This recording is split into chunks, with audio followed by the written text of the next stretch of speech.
ABC 22 News at 6. Thanks for being here this midweek. I'm Lauren Maloney. First at 6, a St. Albans man is getting a check from Vermont State Police. He says his rights were unfairly violated when he was charged with a crime for giving a trooper the middle finger 6 years ago.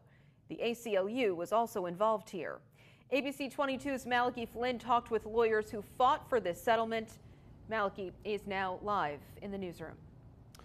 Well, Lauren, the man who sued the state police for violating his First Amendment rights during an arrest received a hefty settlement that will cover his legal fees and then some. His attorneys say the settlement is not just a win for him, but a win for police accountability in general. Gregory Bombard of St. Albans was awarded $175,000 from a suit filed against the Vermont State Police in 2021. Bombard was arrested by Trooper Jay Riggin in February 2018 for disorderly conduct. He was accused of giving the trooper the finger.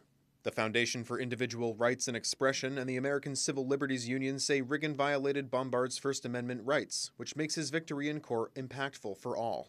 Now that's disorderly conduct 101. That first thing may have been an error, but after that, it certainly wasn't. But now I'm wondering if maybe you actually did do that as I thought you originally did. This case is an example of Vermont State Police really trampling on a person's First Amendment rights. If you try to stamp down on people's right to speak, right to protest, that there will be serious consequences, and that's important for all of us. ACLU staff attorney Hillary Rich says cases like this are common in Vermont. She says the state has an overwhelming amount of over-policing during routine traffic stops, something she hopes this case will bring attention to. This case isn't an outlier. We know that Vermont drivers are pulled over and over-policed at rates that are really disproportionate with the national average. So we hope that the Vermont State Police and lawmakers take this as an opportunity to revisit police practices and train their officers.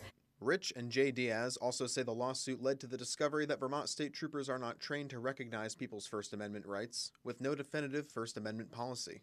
They hope the settlement will serve as a wake-up call to the state police to implement free speech standards and training for troopers.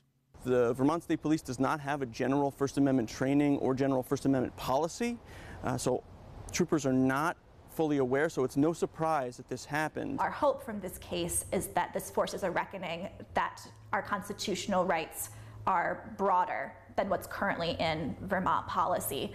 Rich says Bombard wants his privacy right now, but he responded to the settlement with a statement saying, quote, "With this settlement, I hope the Vermont State Police will train its troopers to avoid silencing criticism or making baseless car stops, and at least now I can pay my criminal attorney for defending me from bogus charges and take my 88-year-old mother out for a nice dinner." Trooper Riggin, who made the arrest, retired from the force this past May, and the Vermont State Police had no further comment on the settlement. Live in the newsroom, Malachi Flynn, ABC 22 News.